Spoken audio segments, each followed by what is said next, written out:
What's up, guys? Welcome back to another episode of A Place for Humans podcast. This is an old episode from India with a couple of my friends that I was traveling with. So, before we get started, there's a couple ads, and that's it. Enjoy. Do you need skills? Come with me. You see, I'm a man. And as a man, you need to go through life with skills. Whether that skills be learning witchcraft, like I'm doing now here in Catemaco in Veracruz, Mexico. This is the witchcraft capital of Mexico.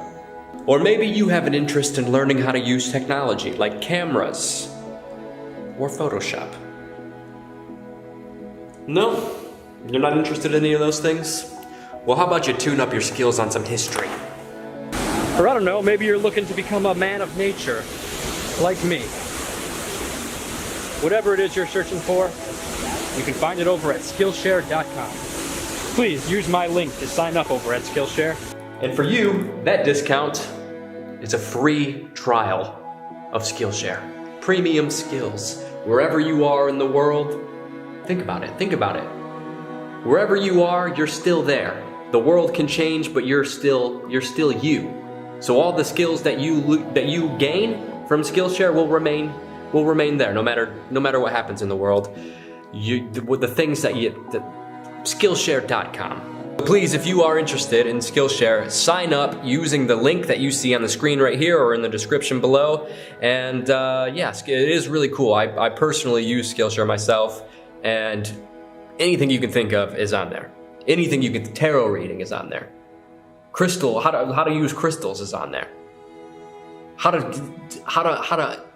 do your taxes is probably on there. Skillshare.com, baby. Enjoy the podcast. Are you sick of having a big old fat ass because of a wallet? You're not alone. It's the revolution. 2020 is a strange year, but it's the year of inspiration and change and revolution. And not only in political spectrum, but in every spectrum, and that's down to your ass, is what I mean. Ridge Wallet right here, baby. This little sleek little devil right here is this is the future. It's light, it's sleek, it's industrial, and it doesn't bulge in your pockets.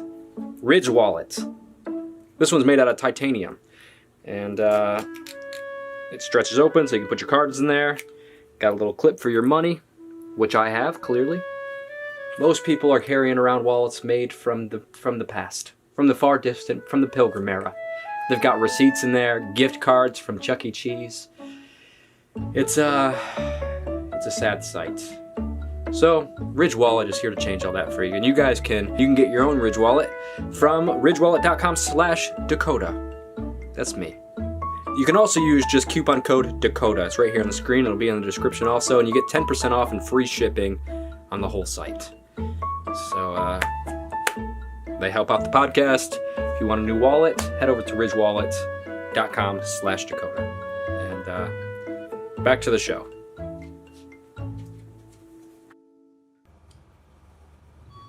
You ready? I don't even know where to start. Varanasi. Dead bodies, human ass. Yeah, so right now, we're still in India. Well, this is my first podcast in a while. So we're still in India right now. We're in India. You guys probably might not know that because I didn't make a podcast, but we're in India. We're in Varanasi.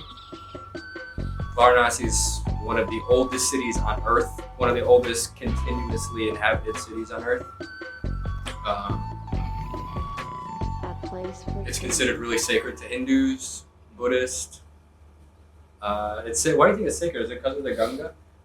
Yeah, because of the Ganga, they say that descends from Shiva's hair, from heaven down to earth, I believe.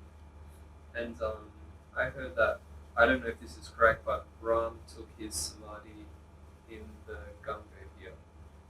So I think he just walked into the river. And it's also just been such a life force for India for thousands of years. This is what's given. I mean, you think of life, you think of water, it's the womb for India. It's fed people, give people water. People here in Varanasi, like if we walk outside, You see dead bodies burning, maybe literally 100 feet from us right now. There's bodies burning in flames right now, and you feel the heat. Like you can feel the heat just from walking outside. You feel the heat from the fires. The smoke gets in your eyes, and you walk 10 more feet down. You have people bathing in the water. You walk 10 more feet down. You got people doing laundry, washing their dishes, brushing their teeth, washing their hair. What did that guy say though? That if you get burnt in this river, that you basically don't come back to this samsara, this human cycle, breaks the chain. That's what the Hindus You don't come back. Yeah, that's what they believe. You don't come back unless you do good deeds. Yep. So like everyone uses that person. Yeah, they believe if you're burned here and next to the river, that you get released from the birth and death cycle of creation. And they also, that guy, when we were just walking with a friend we made, and he said that they don't burn sadhus. That's a slingshot right there. You sure? It is. It is a slingshot. Actually, Yeah. He said they don't burn sadhus, they don't burn kids, they don't burn pregnant women, and they don't burn people that have been burned or bitten by cobras. What they do, if any of those circumstances are you, they just wrap you in stone and throw you in the water. And he says all the time, bodies, like the stone will break or like loosen up and the bodies will just float to the top. And there's just bodies floating in this river where people are brushing their teeth. And right now it's monsoon, so the water's really high. All these bodies just get washed somewhere down river. I'm gonna grab this slingshot. It's chaos, man. Look, The alleyways, man, are so like. there's a slingshot in our room. Why is there a Skillshare. Yeah. Bring it with us just in case. Pull this out. Did you get yourself? It's like Yeah. Bart Simpson style. This is the end of your trip. Yeah, pretty much. Me 2 too. more days, going back home. How was it? Just want to have a burger, man. Some Western food, like warm shower, have sex with my Toilet paper. girlfriend, hold my dog, my cat, good weather. Yeah, man. No, but this trip's been like really awesome and How would you compare? priceless experiences. What countries have you been to? You've been around Asia a little bit. Yeah, I went to Thailand, Cambodia, Vietnam, and then South America like Chile, Peru, Brazil, Mexico. Yeah. What's different about here?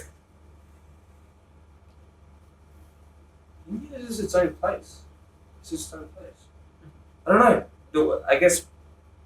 What are the Indians main for one. Yeah. What is the main difference? Indians are everywhere, kind of. Actually, everywhere is India, if you count it by that. South America, in my opinion, I think it has way better food. Yeah. I think great food. People are more. No, because here they're very hospitable and warm They're as very well. But South America, it's like it's in a different way. Yeah. I don't know how to explain it. Like, how would you explain how the difference between like Mexican culture and Indian culture? It's a lot. Yeah, because they're both very communal, but it's communal in a different way. Like in Mexico, everyone knows each other. Everyone hangs out at the town centers and stuff. Here they do the same thing, but it's just crazy. Okay, and the difference would be like in South America, on like the negative side would be it's a lot more dangerous. South America? Yeah, you can't just walk around in the ghetto with a camera, unless you're like Unless you're homies with everybody Yeah, and they yeah. know you, or here. maybe you're with someone who's respected or something like that. But Yeah, here in India, it's you like can just walk this is in the the slums. safest place I've ever felt. Like I don't. This could be my naivety, but I definitely feel no. I could walk in the slums with no problem, film people, everyone would smile, people would take selfies. They want you to take They pictures want, of yeah, them. they love it. Yeah, that's such They a weird love- thing about India. they love the tourists. camera. They love tourists and they love the camera. Whereas in South America, I wouldn't go as far to say that they love tourists.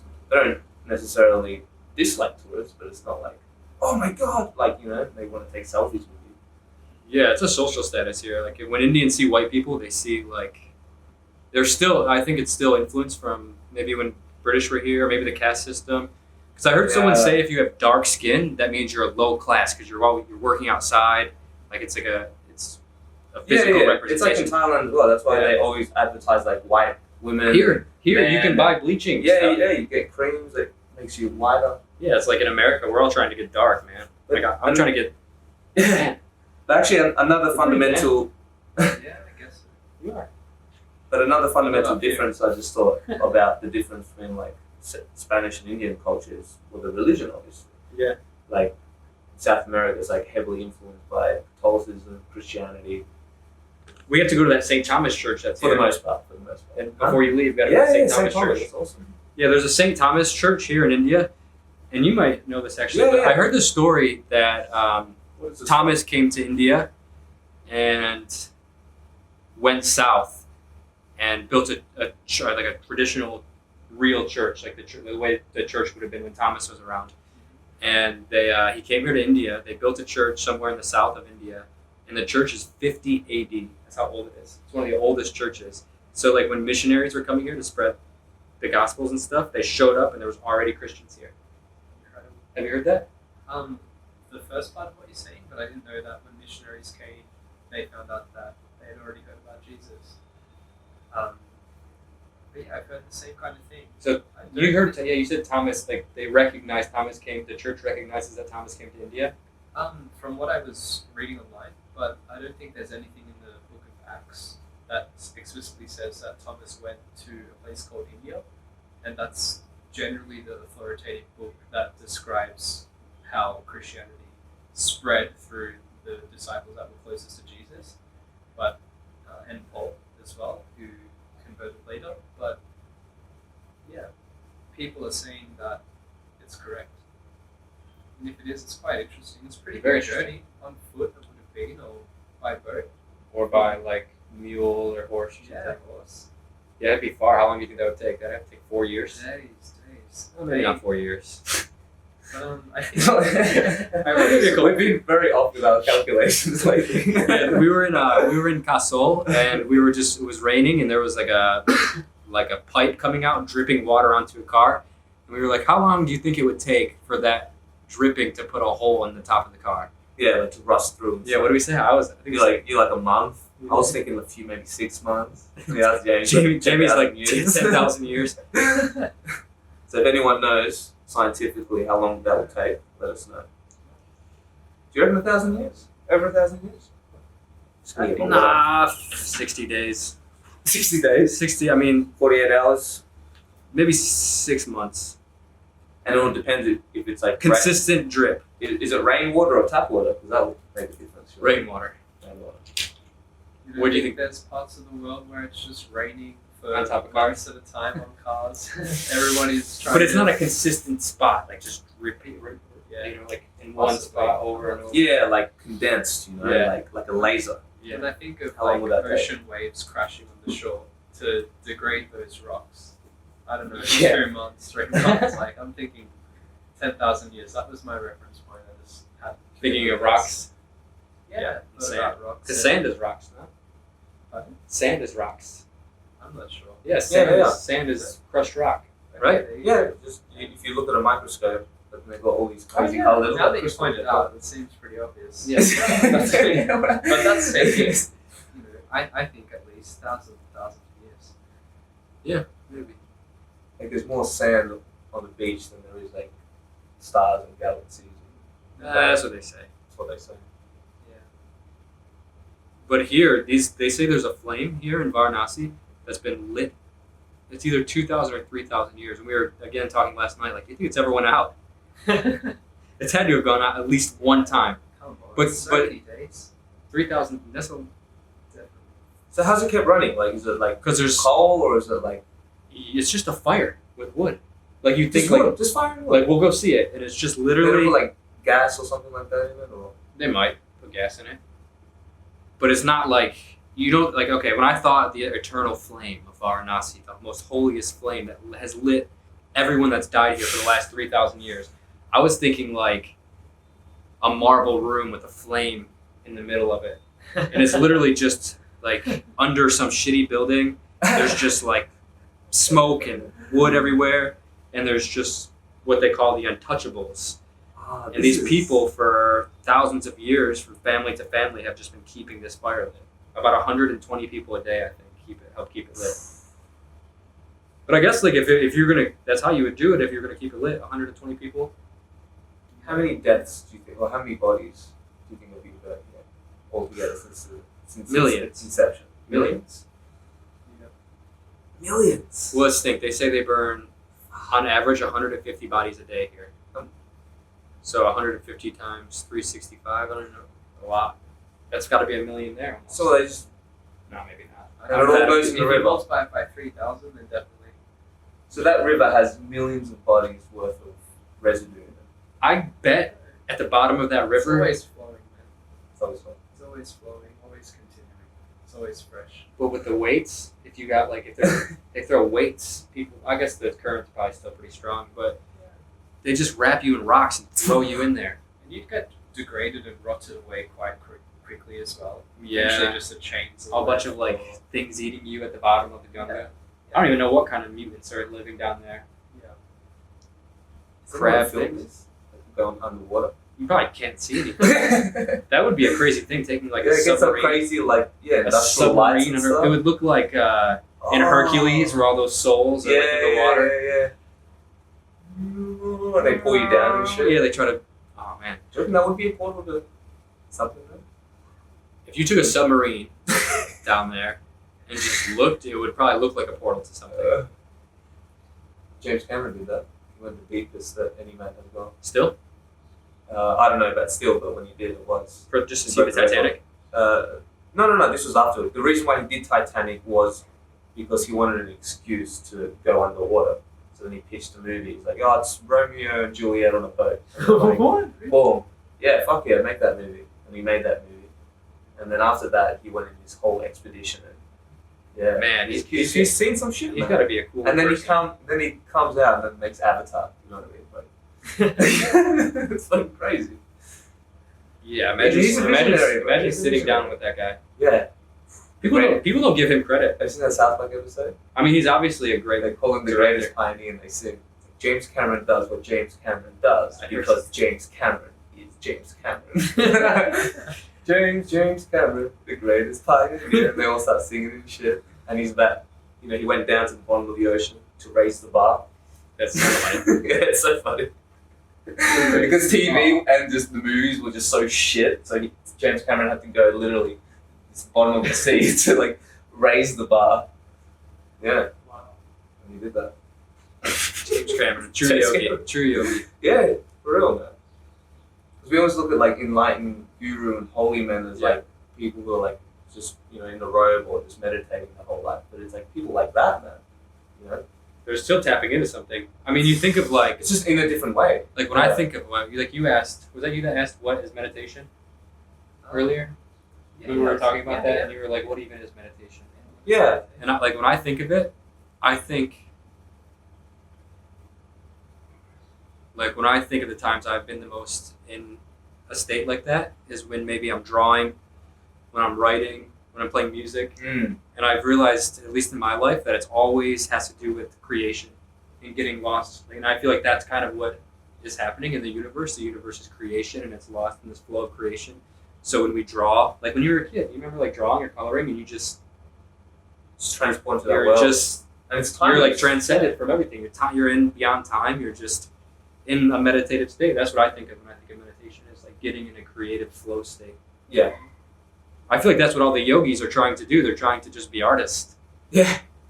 And creativity is like so good to like, especially to overcome like existential angst or Everything. anxiety. And that's when I looked at everything is creation. yeah. And that's when I looked at like depression and anxiety as a gift because it helps you Like we've created everything. Everything transmutate just that. comes from somewhere. Yeah. This. Everything is creation. Like This cell is a phones. beauty. We have cell phones. Dude, someone invented this shit. With their Think mind. about this. With their thoughts. Yeah. Think about this shit. Just imagine the person who first discovered cannabis. Who even occurred to smoke it for the very first time? There must have just been people just out there smoking stuff. Just everything. Just Like, I'll give it. I'll try. I'll try. They died and shit. Totally worth it. Well, no, you know what it probably comes from is making fires and going out collecting things to throw on the fire, and then you throw this weed plant on there, and it's just like, I bet that's how it happens. And you I get bet like- it's not people going out and smoking hey. stuff. I bet it happened from that. People throw tobacco on the fire, and they Isn't that like the theory on the hypothesis on the burning bush with Moses? That Yeah, that was they it the think- acacia yeah. bush or Do you whatever? know anything about that? That's what Rick Strassman wrote a book What about. context? The context that the burning bush story is actually a DMT containing. Him tripping on DMT, basically.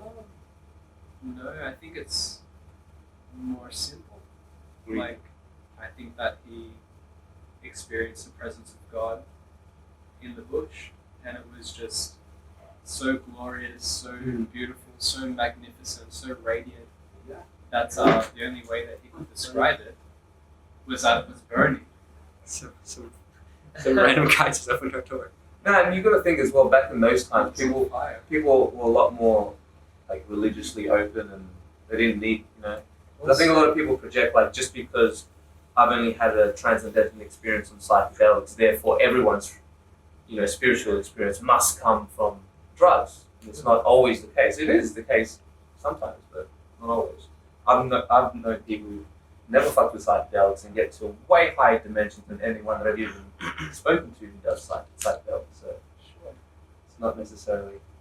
And does burning it just like that, and you just get high? Don't you have to do something specifically with What? DMT? Can you just get high from burning acacia and just inhaling the smoke? I'm not sure. I guess that'd be a good place for these people to start instead of just. Do you want to try it? We could try. Go in the desert searching for the acacia. I mean, but I don't know. the Bible I don't times know. are not Who knows? familiar Who with using plants for stuff like that.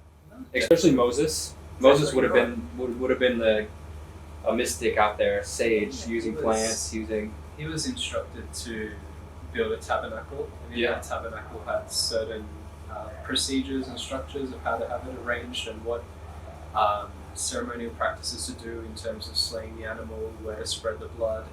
But in the holiest of holies, where the presence of God would descend, in that section, like, they would burn incense and something called cannabism, which people have kind of said, yeah, that's possibly marijuana or some type of plant. But the usage of kind of smoke or the burning of substances and inhaling the fumes or being in the presence of the fumes is definitely not something unusual. It's in, I'm sure, most cultures in the world at some point in terms of their religious ceremony. But I don't see any expression of that, at least in my experience, where it's actually causing a mystical experience or inducing an experience with God, except possibly, like, from what I hear from you guys and other people in shamanism and that type of thing, where they are using ceremonies and are burning stuff. You don't see that in the Christian faith, you're saying? Traditions. I don't see that in the tradition. It's not so much focused on trying to. But wouldn't it have been people like Moses that were doing that in the tabernacle? What were they doing in there, you think? Did they say? I think that it was all like a purification process, all symbolized and directed towards an understanding that we are living in sin, we are living with impurity. In order to have experience the presence of God or have relationship with God, we must be purified in some way, and all those procedures are kind of like gross expressions of what would come later, which is a bit more subtle once the human had evolved or developed more in its understanding, where it could become subtle, where we could see it symbolized in Jesus Christ. So rather than now us performing those rituals of purification, we can now kind of externalize that and project it on a person and say, well, this is the perfect sacrifice, this is the perfect ritual, this is the perfect offering to God, our love and faith in God through Christ. That's what's going to lead to us then being able to have a relationship with God. All of that was kind of like a symbolic representation to help man's mind develop towards an understanding of his need to be in relation with the infinite, and him being a finite being in a sense, him needing a relationship with something or someone bigger than himself in order to get through the suffering of life. Have you ever entertained the idea of John Marco Allegro stuff? I, of course, like, looking at the start of my journey, it kind of happened a bit with psychedelic drugs like mushrooms and DMT. Like, me kind of getting interested in spirituality. Your Yeah, me getting interested in all of this kind of stuff.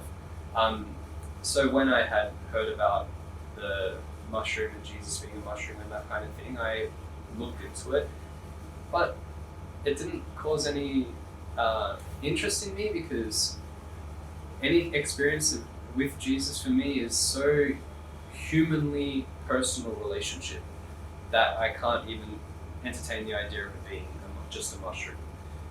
Sure, I've taken mushrooms, I felt like I'm Jesus, but yeah, that's Tell us about that trip. but that's not what the Gospels are about. Yeah. You know, like you read that and you're seeing a human, very human man, who even it says later by Paul in his letters that Jesus, even though he was divine, emptied himself of his divinity and lived as a man in the power of the Holy Spirit. I mean, he had faith in God, walked with God, walked in God, to show us what that can look like if we do the same.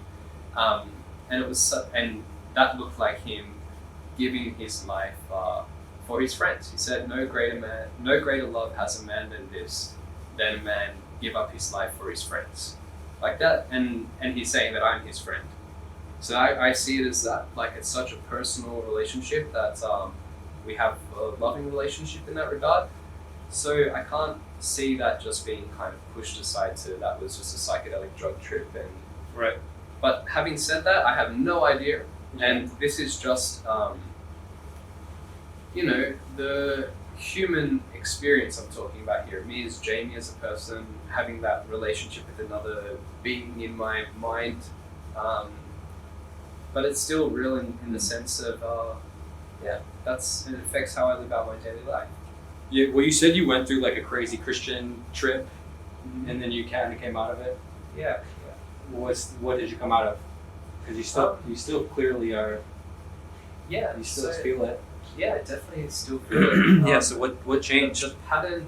I think what happened was when I realized for myself in my experience, like, oh, it's Jesus. It's so simple. I don't need to call it by another name. I don't need to try and say that everyone's the same or whatever. It's like, it's just, Jesus is enough. I don't need to go searching for anything else anymore. And I was at that point kind of searching for identity, an identity structure. Everything's dissolving, everything's dropping off, and I'm kind of reaching. So I go, well, if I'm going to pick up any identity, I'm going to be a Christian. And with that, it came following the Bible to the best of my ability, down to a T of what it instructed. But that then took the form of me looking to other people as external authorities, like preachers, pastors, and them giving me their interpretation of what the scripture means and me following what they say. So I thought, in order to please the one I love, even though he loves me, I don't have to do anything, but to please him and make him happy because I want to, I need to do all of these things. And I was missing the point. It's like, he loves me. That's it. And when I kind of understood that, understood, then I realized, oh, well, I can just hang out then. Like, I just am what I am then. Like, if what this is saying is true, then God's going to do everything. And I just need to love him and trust him and love my neighbor as I love myself. And what does it mean then to love myself? What does that look like? Do I love myself when I look in the mirror? Do I unconditionally love myself the way Jesus does to me? And then it kind of dismantled the feeling that I need to achieve or follow some structure or external authority. I just trusted in the love of my relationship to God through Jesus, which then I could say, sure, okay, other people might love God through another representation. But rather than kind of me then going now studying all the representations, all that, it was just like, this is enough. And I keep forgetting that too, and coming back to that, forgetting that, coming back to that. People will say, like, if that God is love, why would he play the story out in the way where he sacrifices his own son to prove it? Say it again. So, like, if this God is the God of love, or that this is how you connect to this God is through love, why did he play it out in the way where he sends his son to be human sacrificed to Okay. liberate people. I get what you're saying. You get what I'm saying? Like, Yeah. to show he loves you, he has to kill his own son. Yeah. Without getting into the story, because that's what I'm going to pin it on right now. These stories are images.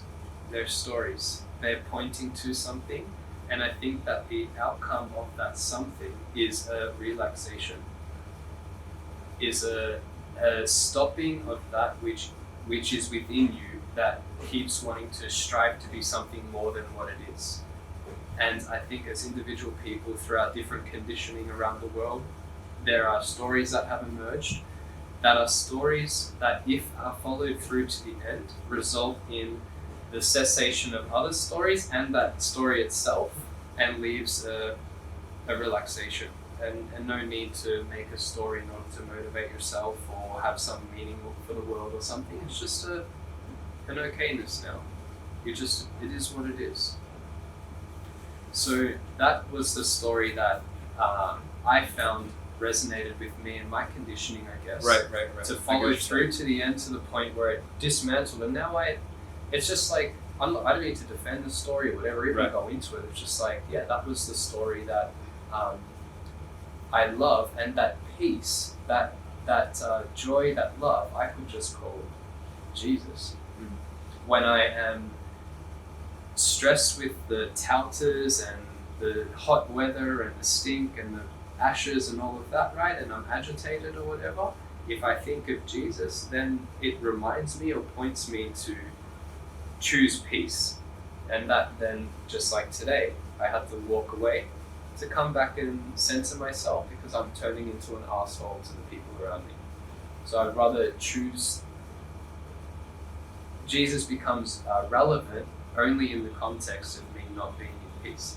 When I'm in peace, then I'm not thinking about him. It's like sitting, you don't have to, when maybe you're far away from your girlfriend, maybe you might think about her all the time or something like that, but when you're together, you can just sit down silently even though you're not talking. Does that kind of make sense? Yeah, it makes sense. The story itself, you'd have to, different theologians would give different ideas of why the atonement of Jesus Christ happened. Why did God's Son have to die for our sins, or what did it accomplish? What did it mean? I just look at, I'm trying to think of how to put it. You could put it just crudely, right? Forgive me for the lack of language, but you could be looking at yourself, or you could not be looking at yourself. And the not looking at yourself, you could call God. That which, or holiness, or something. That is that which is outside, that which is beyond you, that which is beyond the senses, that which is beyond everything that you are. So we have always experienced life through self-reference. Like, this is pink. To me, the elephant's big. To me, that's I'm always at the center of my self-reference. And I see that when Jesus is, the way that he's living his life and giving this sacrifice, it's as if, to me, his whole life is pointing to that which is beyond self-centeredness and your own So self, much to the your own point life. where he's just So much so that he's letting people spit on him. Yeah, he's letting people spit on him, letting people crush him, letting people break him down. Yeah. And he's not resisting that in a sense. He's allowing that to come into him, because I think that he's not focused on this self-referencing where you're trying to manipulate the world around you to get what you want or resist what you don't want. He's just allowing it to come through him. Yeah, it's like that's what everyone says. Like the Buddha's saying surrender, everyone's talking about just surrender to the moment, be here now. Yeah. And Jesus did that, and that's just the way that his story happened to play out. Yeah, he's surrendered himself. He was surrendering, and that's just the way people were reacting. It's just the story playing out and his surrender. Yeah. Yeah. And that is him walking the way. That's him walking the path. He just had his eyes fixed upon his Father, and he said that everything that the Father showed him, he will do. Everything that he was told to say, he would do. It's basically just truth, just looking at what is. he's just moving forward. That's how I see it. He's just responding accordingly to what he's seeing in front of him, which at the time was people that he's seeing to be just like himself, trapped under fear and under control of fear and greed. People who are being manipulated, people who are lost and turning to religious leaders for some type of relief in their suffering, and only getting back a sense of self-righteousness from the religious people, and being pointed down upon. And he's seeing all that, the occupation of the Israel land by the Roman Empire, and people being disloyal to their Jewish families by working for the Roman Empire as tax collectors and stuff like that. He's seeing all of this, and I think that he is facing a situation similar to what, for example, you might see in Bhagavad Gita, Krishna and Arjuna. He's seeing a situation here. He has a choice where, sure, he's clear, he's at peace, he's got his own life sorted out. You could say he's fine. He could just sit here and chill for the rest of it, be a laborer and keep moving on with his life. Or he can fight. He can come, speak out, and say what is, which everyone's feeling, everyone's afraid to address. Come out and say it because he knows that it's going to uplift and bring that freedom. Or even if he did know that, that's irrelevant. It's just the right response to what he's seeing in front of him. And he acted upon it without having a dread and a fear, like a battling in his head, I'd say he just moved forward. He just fought, he just went, he picked up his weapon, his sword of truth. They say like a sword coming out of his mouth in Revelations, and a tongue of sword as the truth. He came and he spoke it, he lived it out, and that got him killed. And he made a lot of radical claims. They also speak about his resurrection and ascension to heaven. These things I'm not sure. Yeah. But what I can say is that the spirit definitely does live on. The pattern that if you connect with him in a sense and see that spirit of rebellion, that spirit of truth, that spirit of fire that fights and doesn't cower away, make excuses, tell themselves they're righteous, but really they're just lying behind the scenes and putting an image in front of the camera for the audience. You can connect with that spirit. That's free spirit. That's free spirit. That's the spirit that rebels against bondage at the sake of compromising itself. So I don't know if I might be tongue twisted there, but it's going to now compromise itself. It's going to say, look, I know that this is going to humiliate me. It's going to break my relationships with my family. It's going to break my relationship with my friends. It's going to break my relationship with my girlfriend, possibly, because now I'm looking through the spirit of that truth and that rebellion. This world is not giving me what I want, and I want nothing from it anymore. And now I'm seeing everybody trapped in this structure, this pattern. I'm going to come, break out of the pattern and walk through it. That's going to come at a death to the self that I knew myself to be. I'm now no longer the fearful one. I'm now no longer the needy one. I'm now no longer the one that needs some sense of fulfillment from the world. I'm now the one that stands as God's son. I'm now the one that walks free, speaks the truth, and am on a trajectory towards just God now. Because all the rest is only lived for me. Live for me in my little house or my cave with my friends and my weed and my this and my that, all my little comfort. So that's the kind of thing I mean with the self-transcendent, and what I see the story of Jesus, his sacrifice, was that he fought that so strongly to the end that it resulted in him even giving up his body for it. And looking down upon the people who are nailing him into the cross and saying, "Forgive them, Father, they don't know what they're doing." Stuff like that. Like, he's responding accordingly to what he saw in front of him. Does that kind of make sense?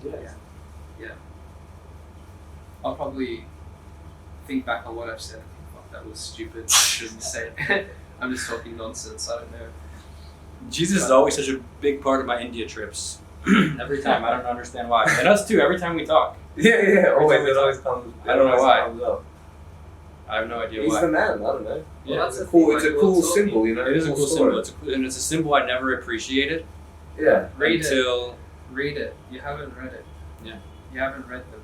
You go back now, you've gone around India, you've studied non-duality, duality, different philosophies, religions, and all of these things, and they're all pointing you to attain something. Every religion, at least from my understanding, requires you to do something in order to please God or have a relationship with God, which means you can just be yourself. You need to do something to be loved.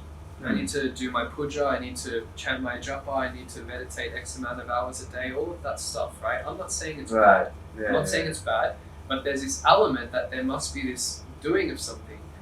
Christianity, from my understanding, is the only one that says you can't do anything. Even if you try your hardest, all your efforts are futile in the eyes of God. He demands a perfection that is unattainable by the human. It's true. So you must humble yourself lowly and recognize that God, in His mercy, wanted to at least lend you a hand and show you a representative of how you can and should live, right? But also to show you that knowing that you can never attain to that, if you do have faith that that's the right way, that this is the truth, that my son has lived out the perfection of life, his dharma, he did it. If you fail, but still try, or still believe that that he's done it for you, that's what I'm trying to say. He has done it for you. So when Jesus has lived out this perfect life, he has done it in your place. So it's like, you can't do it, okay? Jesus comes, he does it. If you believe that he's done it for you, then that's all you need to have that relationship with God. You can trust that he's loved you, he's done it for you. Just come to him now, and through him, out of your love for him, you will start, to put it in another way, do that which keeps you at peace. Be with him. When something starts to pull you out of that, then you choose to come back to being with God. You come to maybe be quiet by yourself or something. I don't know. Roll some hash. Yeah. Sometimes. Yeah, roll some hash. Just hang out. Sit down. Be present. Yeah, you could, like you were saying, draw or whatever it is that you do. It doesn't have to be doing anything. You can just come and sit down. Yeah. Just sit down. Then by default, you might notice the birds and the sky. You're not looking at the birds and the sky. You just sit down. And not even going to say sit down and be with God. Just sit down. You get what I'm saying. So, yeah, it's choosing that over allowing the world to dominate you. It's just saying no. I need to be alone. And that's meditation. When we're talking about meditation before, to me, I'd say that's meditation. Just I need to be alone. And it's interesting about even just the whole Jesus symbol, how, you know, like you could say it's like, oh, Jesus, Buddha, Muhammad, it's all the same. But there's something, not better or worse, but something very unique in that Jesus symbol where, how many times have you heard the story of someone going to their knees in the darkest fucking depths, and who do they pray for? Even if they're not Christian. It's like, it's always Jesus. Like, it's not gonna be Buddha. He's gonna be like, it's all an illusion, bro. Jesus will be like, yeah, it's all good. He's like, represents that unconditional love. For me anyway, that's how I look at it. Yeah. And even like a lot of these these gurus and babas, they put Jesus in like a really high. Yeah, Hindus claim regard, Jesus you know? actually as Yeah. as an avatar of God. Yeah. Yeah. Not all of them, but Yeah. Hinduism is trippy, man. Like just look at that It picture is with all trippy. the Ganesha. it's one of the trippiest religions. It's all like deity worship. It's tribal. It's very tribal. Yeah. The people here still put paint on their foreheads like a tribe. Put their head on like Bow their Buddha's head. feet and Yep. stuff. Like that's the gurus and sadhus carry And staffs. you see, like from their tridents. perspective, they're like, holy man, like holy shit. Every word that comes out your mouth is just bliss and pure wisdom. And then 2 minutes later, they're like farting, smoking yeah. hash with the boys. You know, Yeah. which is awesome. Like that to me, that just legitimizes them. But it's just funny, people's like inflated perception. Yeah, of what a you know? holy person's Yeah, supposed to be. exactly. It's like, you know, he's still a dude. Yeah, He's yeah. always gonna be a dude. Yeah, he still poops. He still puts. And laughs at He still farts. puts. Yeah, man, the Pope shits. Nah, I don't know about that. Do you think he's like a Yeah, what do reptilian? you think about the Pope? Yeah, Is what he do a you think about the reptilian? Pope? Like the Vatican Pope? I don't know, man. I don't think so. You think I he don't- eats babies? I don't really think about him at all. Well, when you do think about him, do you Jesus think about Christ. babies being eaten? No, I don't think about him. I just see humanity, man. I just see what the human mind is. It's greed, it's lust, it's selfishness, it's wanting to get more for itself at the expense of others, and that's what business is. And that's what I see as organized religion to be. I just would love to walk through the I Vatican's think he eats archives. babies. Oh, he eats babies for sure. Could you, with the archives, With going that through with their a silver library. platter, you know that thing that gets served to him? They pull it off. Oh god, It's like an apple in its mouth. Jesus. I believe it.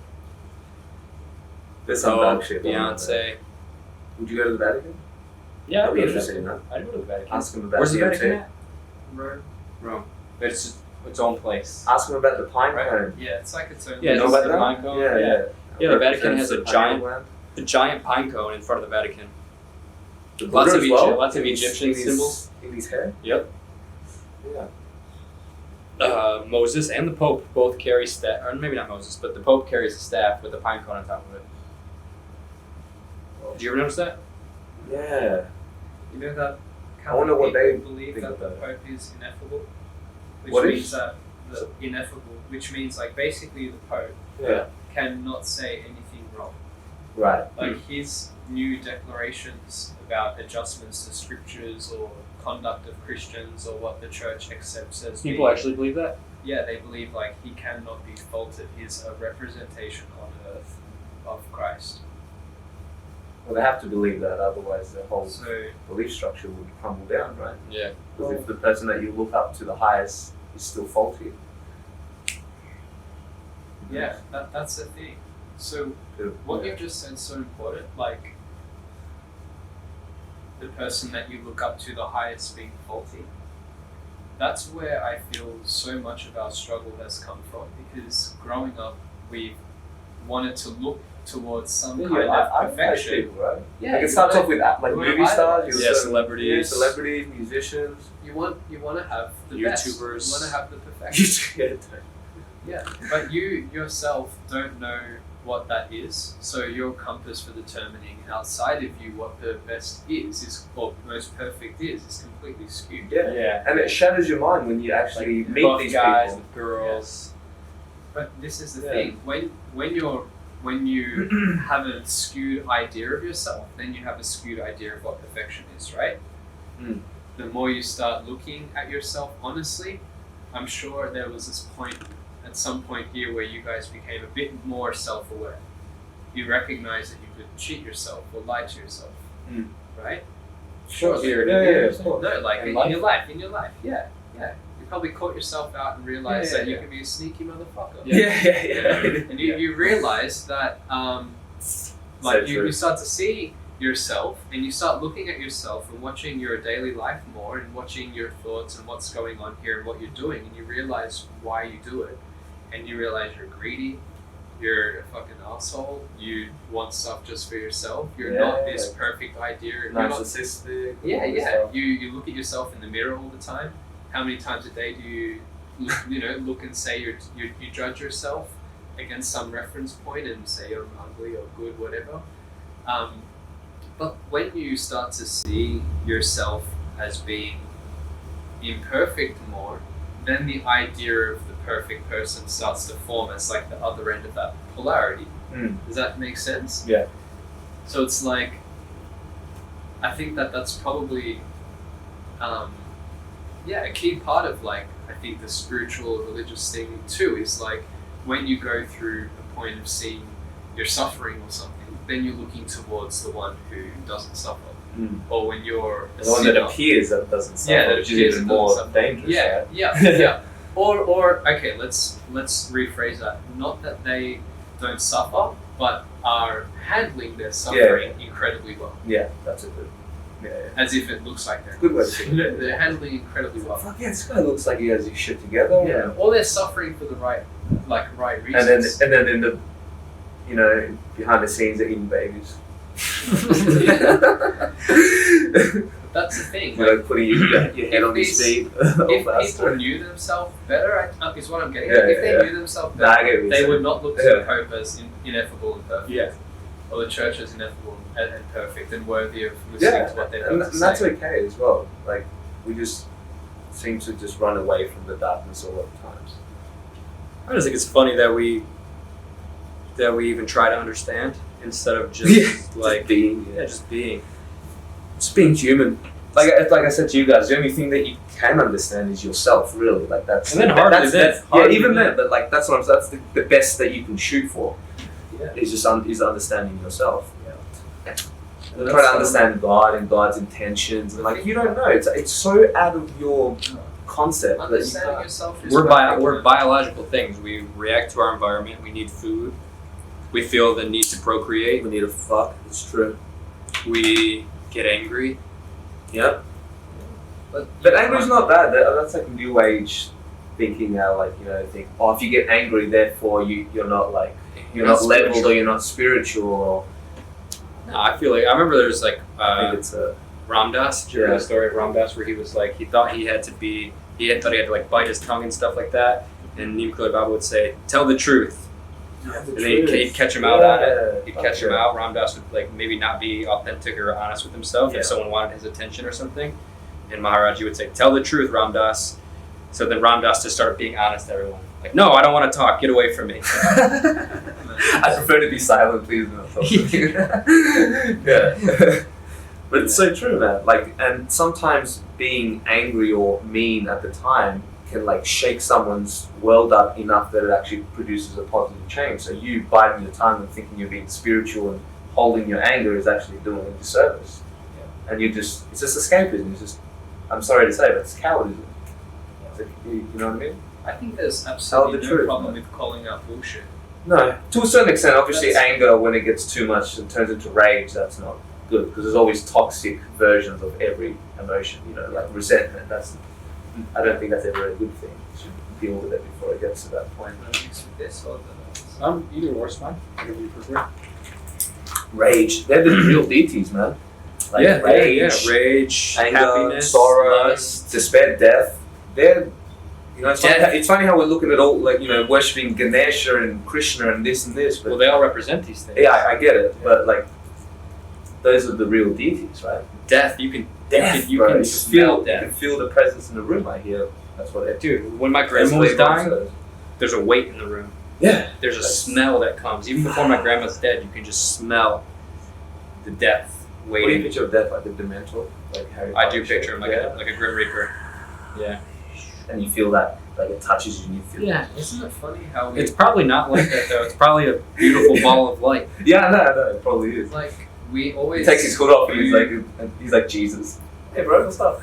we like view death as being something like outside of us coming to us. Yeah. Like death will come, and an image of death like on a horse with a knife or something, a sword or something like that.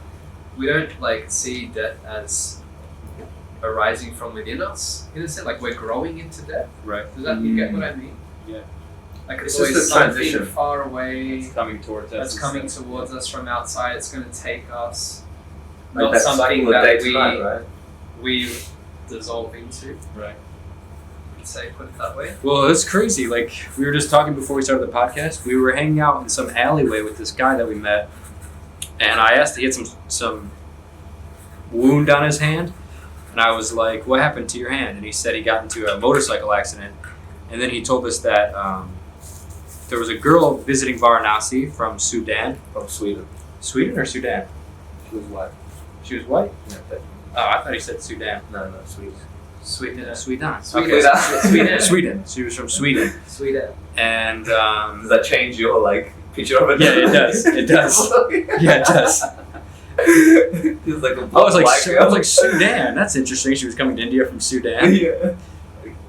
But That doesn't make any goddamn sense. he was driving. He took her on the back of the bike and he was driving her around, showing her around Varanasi. And a cow walks out in front of the motorcycle, and they hit the motorcycle, and the girl from Sweden dies. Yeah, she never woke up from the She coma. never woke up from a coma, Yeah. so she must have had He went in a coma for about He was in a half coma. an hour. He woke up and he was just with her. 10 the days whole ago. time. 10 days ago. Yeah, the family flew in and 10 they sent the days body ago. back. Yeah, in my head I was like, man, that must have been expensive for a Sudanese family. I really was. I was like, that's great that he gave them the jewelry back. Yeah, but it was a crazy story, and The way he took it as well. the way he took it, I was like, It's just it was so foreign to me how calm he was. I was like, you seem like you're unaffected, like there's nothing. yeah, 10 days ago. He's hustling us out in the street and stuff, trying to sell us whatever. And like I was thinking, trying to put myself in that position, I would be in my room with the lights off, just unable to. Well, he did say he's having nightmares about it every night. Yeah, she's coming into his room. Yep, she keeps coming to him in his dreams every night. He said And sometimes the trauma takes a long time to really to actually hit hit you. It Yeah, happened yeah, with, true. like when I did ayahuasca and I had that crazy psychotic one, and like it was intense, and the next day I was like, whoa, what the fuck? Yeah, and it but wasn't really- until like a month, 2 months later where like holy fuck, that was really messed up. Yeah. And it was just like those defense mechanisms that But when it's, yeah. dude, we met the guy in front of a burning body. So it's like his perception of death Yeah, is so yeah, beyond yeah. our understanding. Like he grew up next to bodies burning. Dude, there are people And it's just like you carrying say, bodies, he must not see it as something Death coming to that's you. slow, like an Armageddon drum, just bum, bum in the distance. He sees it's already here. Yeah, I don't think that his mind is interpreting or associating so much meaning to He what said he's seeing life. in front of him. Yeah, Life. yeah, it's just that. But that's the thing, dude. Life. That's what is. When he says that, he's just saying that's what is, and it's raw. It's life. Then on top of life, we then say, "Oh, that's horrible. That's this. That's that." Based on our conditioning, he's just looking at it as one whole thing, going, "Yeah, life." He said 2019's been a rough year. He said he just got out of prison. Yeah. That happens. He broke someone's head. Oh yeah, he bashed in a politician's head, he said. Man, India He is. said it with a smile, and he was like, I bashed in his head. Yeah, it was Took him to jail? Yeah, broke his hand, fucked him up. And he went out. I'm surprised he's out if he was a politician or What else can you say? Life. life, yeah. Death is Life. written in life, of course. Responding to what's in it. Something like you say, rage or anger. You're just a fucking puppet to that impulse, man. Yeah. A puppet. Not you specifically. I mean, we are Just you. Just you. You're a puppet. Yeah. Not like. He just starts being honest. Yeah. He's like, you're a fucking puppet to Dude, those that's all you impulses, want. man. I see. This whole trip. But yeah, like you get what I mean. Is Do you know who I am, bro? You Yeah. speaking to me that way? probably. Prabhu does. Oh yeah, so we went and we were hanging out with Shamsundadas Baba. We spent a few days in the jungle. Your main problem. Yeah, we did. We spent a few days yeah. sleeping outside. Jungle with around Baba, mosquito Monkey nets. Baba, Snoop Dogg Baba. Yeah. Snoop Dogg Baba. Yeah. Yeah. That was awesome. Yeah. That was awesome. And Shamsundadas Baba gave Tom the name Prabhu Das. Prabhu Das. Yeah, Prabhu. Yeah. Prabhu Das. So now I'm gonna. And the guy that owns this hotel, his name is Prabhu. So the end of his trip, he gets the name Prabhu, comes here, and the last place we're staying is at Prabhu's. Yep. So I'm changing my channel name, and my next video will be about how to open your third eye in 24 hours or less. 100% method. Works every time. Works every Transcends single to the fourth time. dimension. Guaranteed. Don't Don't behind. miss this. Don't get left behind. Yeah, that's a good one. Don't get left behind. Don't get left I'm going to teach you how to ascend the third dimension, so don't get left behind. This is how you do it. Your mate Prabhu. Does he really believe that? Tom, I love your new video. Actually, it's Prabhu Das. Actually, Your mate Prabhu. it's Prabhu Das. Are we allowed to do Indian accents? Yeah, it's fine. We've been here long enough, right? I used to work with Indians for 2 years. I feel like Oh, I'm basically Indian now, and you just have all these people treated like, "How dare you, you racist!" I just want to know what people hear. Come on, it's when they funny. hear us. It's When they hear funny. us, It's a like funny accent. Indians must sit around and be like, Yeah, I sound funny. Like- Australia, come on, "Oh, down under. Hello, I'm from Australia." come on, Australians sound hilarious. Yeah, hold on, let me try. Oi, mate. You sound like that's more of like an English Yeah, that's lad. actually, hold on. Oi, mate. Oi, fam. Wow, Steve Irwin. We're out here in nature. It's crazy out here. There's bodies burning. I'm down under kangaroo burgers. Bloody cows everywhere. I can't wait to get back to Australia to eat a kangaroo burger. A bloody rhubarb. Bloody roo burger. Oi, dickhead. Oi, dickhead. Where's the roo burger? Cook it up, dickhead. We grew up, what, maybe 20 minutes from each other? Yeah, full on. You, On now where you're living. like, I obviously can tell you're Australian, but it would have taken me a few minutes to be like, oh, okay, he's got an accent. You can't really tell, because you're soft-spoken. And usually Melbourne Like, accents his are- voice is louder, so it's more, his accent's more sexy. Yeah, man. Yeah, mate. Yeah, but I don't think it's. I don't. Prabhu Das? You Prabhu. Thank you. Prabhu Das. Thank you. Can May you you put your please- forehead on my Please, foot, please. please? Prabhu Das. Make me feel validated as a spiritual teacher.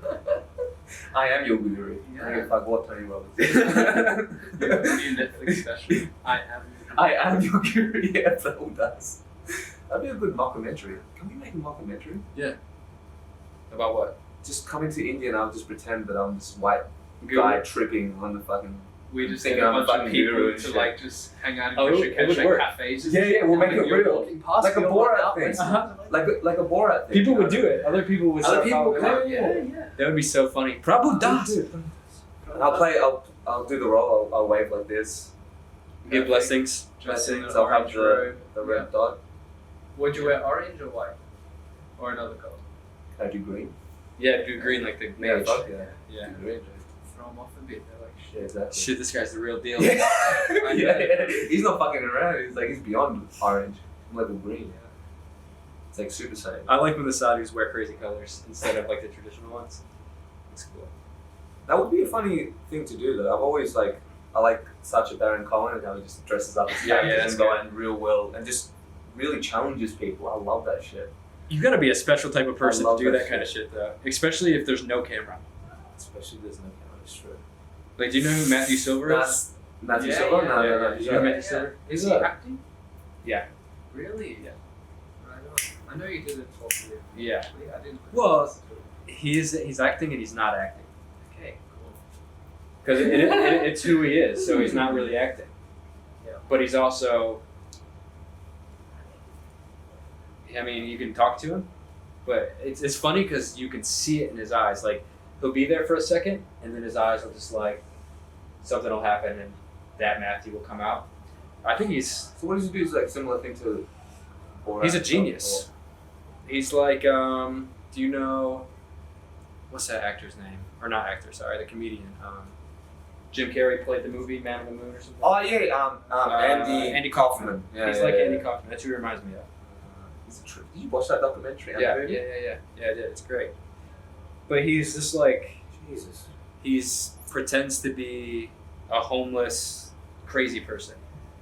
and he yells at people on the street, but his message is just interesting, like the way he presents. See, that's interesting. That's. And I asked him, I was like, how did you start doing this? And he's like, well, I just thought about it. And well, he's from New Jersey. I know exactly who you're talking about. I watched him in like Casey Neistat videos in New York. I just didn't put the name together. Yeah, he's awesome. He's great. Love farts. And shout out. Yeah, he's from New Jersey, New York area, so like that kind of culture exists. Yeah. And he's the sacred clown. The sacred clown. Yeah, it's true. He is that archetype. I love that archetype. Yeah, I really love being around him. It's really like cool. Jim Carrey, right? He's a sacred clown. Oh, interesting, man. Those patterns that emerge. And it's so interesting seeing the light and shadow aspects of each archetype. He's like Rafiki too. Yeah, like the clown. You look at the shadow aspect, and it's like the Joker. That's like the epitome of like how fucked up things can get. Yeah. And I'm so excited for this new movie. I'm so excited for it too, dude. A couple days. Oh no, wait, it's September. Like a month. The great movies of our era. Yeah, I can't wait to watch it. It's gonna be fucked up. It's gonna be awesome. Oh yeah, but the Matthew Silver thing, I was like, how did you start doing this? He's like, I just thought I would do it, and I would take it one step even further and not film it. And I was just like, oh, man, like some people have balls of steel. You're just out there doing that. You're not trying. Like you're not doing it to share with people. He's just doing it because he needs to do it because he's just this. That makes him more legit, right? He's not recording himself. He's like a city shaman. Yeah. He's a shaman. It's like the people who always film themselves giving money to homeless people or whatever. And I can see how that can be a positive thing, but some people really do it just for that. Yeah, of course. And some people do it on and off camera. Those are the ones that I'll respect. But doing shit like, would you do that? Just pretend to be a crazy homeless person and yell at people? And not film it. You're just doing it. Just because you're just hanging out, and that's just how you hang out. That's a ballsy one, the homeless person, because like you might get beat up. Who knows? He's not pretending. Yeah, he's not. That's who he is. That's what I mean. It's like he's allowed that role to come. Like he's stepped aside. He's relaxed. Yeah. Now it's just it's just what he has to do. That's his right response from an honest observation of the universe. He's going like, okay, this is just what I need. He'd be a really interesting dude to meet. Yeah, I spent a few days with him in Costa Rica. He's a character. Nice. And he was just running around this festival. They brought him to be like a clown, you know. So festivals like hire him and stuff. Is that how it works? He just rocks up and does his thing. Yeah, I'm not sure. Oh, you're relevant, I guess. I love those people, though, man. What other sacred clown archetypes do you like as well in our time, or even before our time, whatever, human time? Rumpelstiltskin.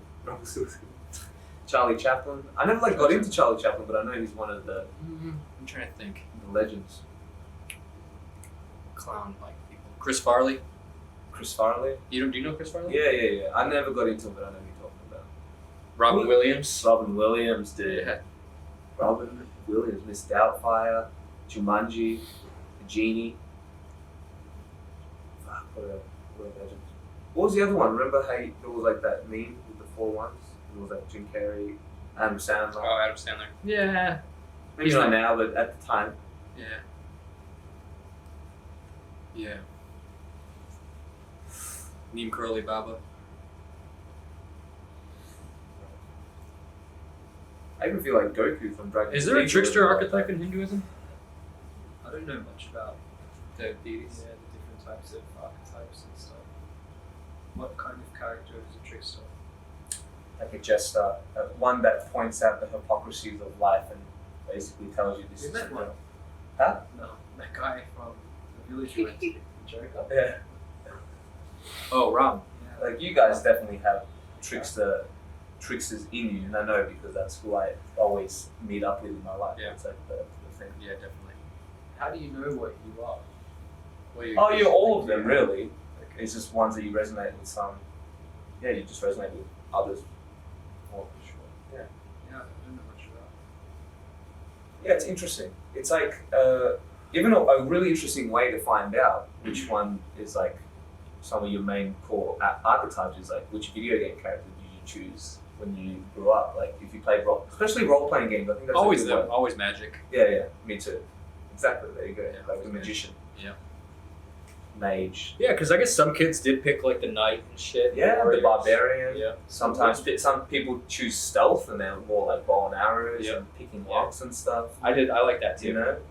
I would. That was pretty cool. Yeah, I played. Some dark elves, some are white elves, you know what I Yeah. mean? I would always play the dark elf. The white elf. Why is the white elf a good one? The dark- Yeah, right. Race this video. Do you think that, like, when you say that, like, who you chose as a kid and that type of thing, is an archetype like how we're talking about that ideal perfection in its fullest expression? So you might feel like you identify with a warrior figure or something like that, and that warrior, that archetype, is like the fully Yeah, because you get to express. Yeah, you get to express that. the fully part, so. actualized seed in you that you're resonating with.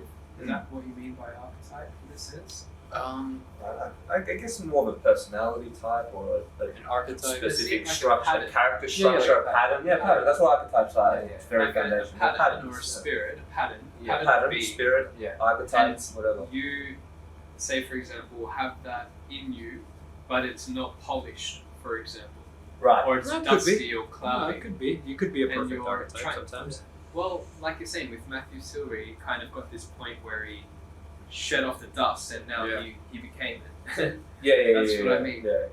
So You're you're the devil, resonating with yeah. a particular pattern of being, and the death it requires to allow that pattern to be expressed through you. Yeah, and sometimes, of course, Play out. it shifts because you're not just one personality, like this continuous flux of different personality cells that arise in different situations.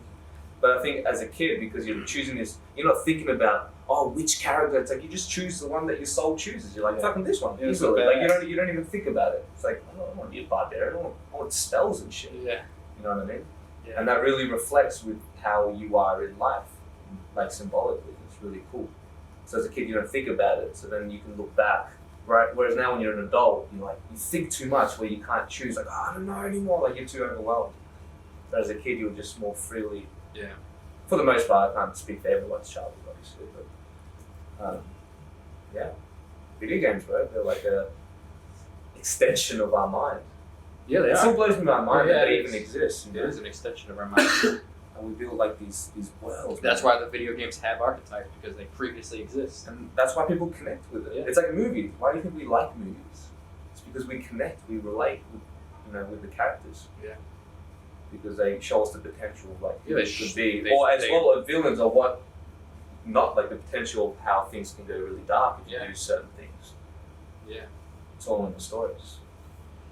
Yeah. It's stories, it's all stories. It's all the whole universe. It's like we're talking about, like, when I shifted from learning information and knowledge to stories, it just things flowed so much easier. Speaking of archetypes, I just wanted to check whether what I was thinking about was actually said. Right, Carl Jung, was he the one that came up with archetypes or something? Yeah. Like He his pointed framework, at yeah. synchronicities and introversion, extroversion. What does he say about He synchronicities? said, Sorry, go ahead. I don't know. Yeah. Just this, like, kind of tying Go some for things together. He says, Christ exemplifies the archetype of the self. Nice. So that's what I was kind of getting at here with Matthew Silver and these kind of patterns. Yeah.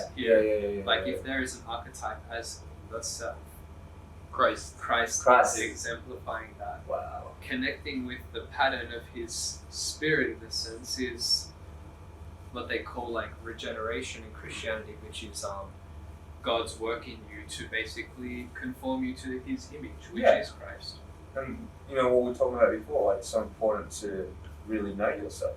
Because, like, if you're a magician and you start playing this life like you're a barbarian, like, you could do it, but you're really going against the current there, and you're not gonna have a good time. When you say like Matthew Silver, was that his name? You could say that if that was the case, I don't know this guy, I'm just projecting on top of this story to illustrate a point. But he would have had to follow that pattern of sacrificing himself or giving up himself to allow that expression to be, for that archetype to be expressed through you. And that's kind of when we're saying like, oh, why did Christ die, or talk about his life, it kind of reminds me of that. Yeah. Allowing. And Carl Jung apparently he said in the Bible Jesus was gone 3 days in hell. We don't know what happened or whatever. And he's like, I went there. That's so fucking crazy, man. Like he had a 10-year like schizophrenic psychosis. Or, you know, I know that they're very derogatory terms like to say, but we need a better word for it, I guess. Yeah. But that he went into a really crazy trip, and instead of rejecting it and sedating himself with drugs, he full went immersed himself into it, and that's when he discovered the most profound knowledge. Yeah. Like with the collective unconscious, personal, like that's like a whole different. That changed the ball. I need to get more into him. What does he say about that kind of stuff? Like, what is his conclusion? So you've got like Jordan Peterson says, does he talk about him a lot? He studied Jung for decades, and even he's scratched the surface. Like you can study that shit your whole life. He was working with Freud. That was psychoanalysts. They were basically talking therapists. So they believed that they could heal ailments of the human psyche through talking therapy. Yeah. And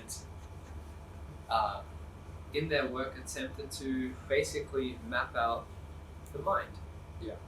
Why we are how we are, and when people are suffering and struggling, we can kind of walk them through a process to get to a state of well-being. But I'm pretty sure you broke off from Freud over a particular they disagree because Freud believed that all your problems is from like Just wanting to sexual. fuck your mother and kill your father, and the repressed sexual feelings towards your They're all sexual parents, feelings? and also before birth that you're a blank slate, and then when you're born you're 100% just you're set in the first 7 years of your life, and like that's it, right?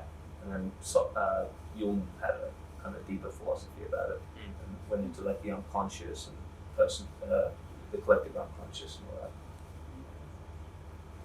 that. And the shadow, he coined that too. It's all fucking basically all spirituality. A lot of spirituality is based on the. Where's he from? Knowledge. Sweden. Not Sudan. Sweden. In your mind is like you thought Carl Jung was black, and it switches again. I've always thought Carl Jung was Krishnamurti in my head. That's who I see. I see a little Indian guy. Interesting. I mean, Carl Jung. I thought Jung was like a Asian. Carl. Is definitely a white name. Carl. How do you say it? Cow. Cow. Cow. Cow. Cow. Simon Cowell. It's cow. Carl. How do you say it? Kyle. Kyle? Kyle. Where's the R? There is no R. We don't use R's. Australian? Like, we're going to say soccer, we say soccer. We don't say Soccer. We're going to say water, we say water. Water. Yeah, R doesn't What are you exist in doing? our culture. We're like, fuck it, we don't need it. It's quicker. See, quicker. Not even quicker. Quicker. Snickers. Snickers. It makes no sense. Snickers. It's kind of New Yorkish a little bit. Hey, let me get a Snickers. Hey, I'm walking here. Yeah, Australians, man. Snickers, Bad people. You know, I had my last name printed in Snickers font on my guitar pick, my custom guitar pick. That's how much I love Snickers back in the day. It's beautiful. Interesting fact. Yeah. What changed back in the day? Just my standard for chocolate, I guess. Yeah. Fuck yeah, I don't fuck with Snickers. Like here in India, of course, that's like the creme of the creme of what you can get here. What do you go But in for? Australia, come on, man. What do you go They've for? upped their chocolate. Lint's good, and that's Lint and Ferrero Rocher is like a That's what you old faithful, but there's another one. It's like I forgot what the brand is, but it's from Belgium, and it's like hazelnut chocolate with blocks, and it's like pristine. It's beautiful. Thank you, gods, for the chocolate. Yeah, for real. It's the best. You guys hungry yet? Uh, I guess you ate the pasta. was Chaplin actually Chaplin. that it was a pasta. I'm glad it was a pasta, and I'm glad that he said that he doesn't keep ingredients in the Yeah, fridge. yeah, me too. And he cooks them fresh. Because sometimes So the restaurants we in should India, exclusively eat that. Yeah. I reckon. sometimes restaurants in India will they lose power a lot. So anything in the fridge is gaining power, losing power, going from warm, going to cold. And it just makes you sick. Yeah. Especially if you're getting like any animal product, so even milk and eggs and stuff. Just remember the Like trash. egg, the trash. You went to the Oh, went to man. the dump. So that dude. whole food. Oh man. Egg, mutton, and In fish. in Delhi, they have what's called the Mountain of Garbage, and it's a giant mountain of garbage. Well, It's in the name. The name we'll actually insert describes it. clip. Yeah. Yeah, Fuck. it was. Jesus. Yeah. I thought I was gonna die. And like, Like I thought I was gonna throw up, and then once I throw up, it's just gonna get worse because I'm continually smelling it. I'm in a very vulnerable place of just throwing up, so it's just gonna be this infinite cycle. it sounded like a good idea when you pitched it. I originally said no. Yeah, you You did. You said said no, and then you changed your mind. Then we're talking about, imagine it's just an incredible tourist destination and we've got to buy tickets like 3 months in advance to get in there. And I thought, look, let's go check it out. Excuse me, where's your reservation? Can't you see? What, you think you're the only person who wants to see this trash mountain? No. Dude, as we were driving there, probably like Call customer service. before we could even see it, we could smell that something was getting intensive. Then we could see it. We saw how big it was. And because The we were in a birds. car with air conditioner, we weren't accurately smelling. Oh yeah, plus the Yeah, heat. yeah, You gotta so remember the once- heat. Very Yeah. faint. So once it opened, you feel this pungent, warm thing that just hits you, and it's like we knew what the smell was. It was egg, mutton, and fish. Up there, there's a market. There's a right? market next to the trash thing. The How- fish, why- mutton, chicken market. Are people like dying left, right, and center? Like, how are you eating egg, mutton, and fish next to Delhi trash mountain? It's not just a trash mountain. Where are you even getting fish from here? No, The it's- Ganga? No, but you don't understand. Like, India is not exactly the cleanest country in the world. And a trash mountain is bad enough, but to go to India, not just India, Delhi, it's worse than what you can possibly imagine. And I wouldn't wish that upon anyone. And I was like, why did I do this to myself? We went into a bit of panic mode. I was mad at Shit, myself. we're going to need masks. Yeah. Oh, So, that's like, fucked. I wrapped up some wet wipes in like toilet paper, which smelled a bit fragrant. to cover If you our didn't have faces. that, we would would've have made it. literally just jumped back in the But car. Yeah, we when wouldn't have made that taxi drove away, That's when it One became side. real. I thought, oh shit. And yeah, Uber. it was just, the Uber. I thought, no, we need to get some Uber. safety. Uber. We need to get safe. Yeah. We were not safe. Yeah, It was a survival thing. It was like Fallout when you go into the radioactive area Yeah, and exactly. your health bar starts going down and it starts flashing red and stuff. Like, get the fuck out of here! You're about to die. That's what it felt like. Everything, like, I didn't have strength anymore. Like, my vision was getting blurry. Yeah, and then to end It it was off, they fucked didn't up. even let It us was in. fucked up. They didn't even let us in. We wouldn't have gone in. I would have like, nah, dude. Let's get You the fuck out breathe of through here. your mouth, man. Oh, Yeah. you breathe through your mouth. You guys breathe through your nose. Yeah, because you get sick if you need breathe the through your mouth. filtration system. The filtration, it's You like guys were it's smelling worth- it the whole time. Yeah, but it was. Yeah, but I don't want to eat that. I didn't taste it. At least the poop particles, like it, No, you know, my that's- nose would have filtered a lot of it. Yours is Doesn't just. matter. You're There just. was- You might as well just been eating a there's no spoonful perfect of barrier. shit. There was no perfect barrier to that. I die in like 2 weeks. Dude, And, like, You're taking tablespoons. Too much shit particles. That's what you're doing. of just radiation and toxic They're not even waste. like ice cream scoops. Like you're curling it up. Jesus. You're munching that shit down and it's entering your blood system. And that shit particle just infiltrates everything and you just go brown and it's black sludge. Then you turn into a skeleton. I squeeze my arm and like stuff comes out of it. That's so fucked up. But yeah, anyways, we got saved by the tuk-tuk and this is like just Yeah, what do you we- want guys just drive. Get us out of here. Please. And Get you me could the smell fuck it. out of here. And you could smell it for like a good 5 And then he minutes. stopped Yeah. and talked to somebody Chat. Yeah. He stopped. just in front of it. People are just used to it. Yeah, they're not wearing They masks. say that people are dying at like 30 and stuff from like black lung and It fell over and Oh. killed 2 people. the big mountains so fell bad that into you the can- streets. You can smell it through the video. It's fucked up. You can smell it through the video. It's a mountain as well. It's so huge. To think that we thought that we were gonna climb up there, set up some chairs at the top, and like Smoke a joint. smoke a joint and Yes, I can tell you. Watch the sun go down. Take Walk photos out of dogs. Could you imagine climbing that? We wouldn't have made it. No way. It's like I was breathing through a straw. I imagine that like was needles and squeezed. stuff in there That's what too. it felt like. All kinds of just. Yeah, it's. And why do we? Diapers. And People working there are just like. why did we do this? One? Namaste, G. Because the guy outside was wearing a gas mask, and Yeah, you he go was. inside, and that's when people weren't wearing gas masks. And you would think, oh yeah, going inside, you won't smell it as bad. It's like, no, No, no, it's the same. no, it was the same. It was- If anything, it's worse because it's just like stuck. Put it- Okay. Anyways, fucking.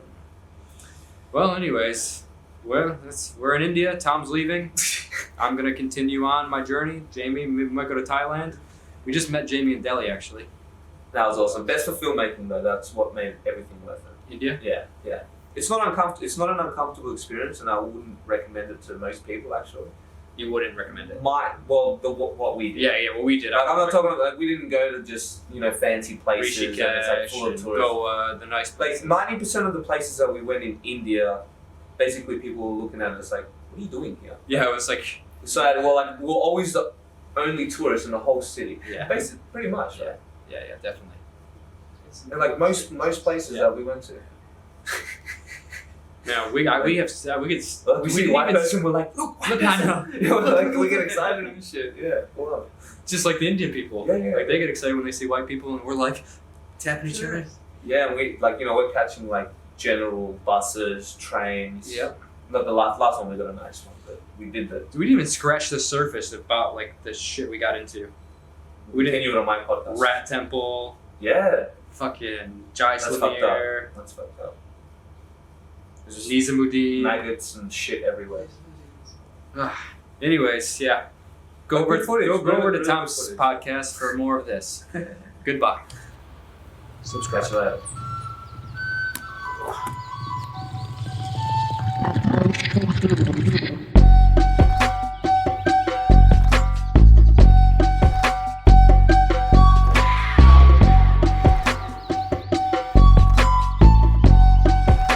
A place for humans.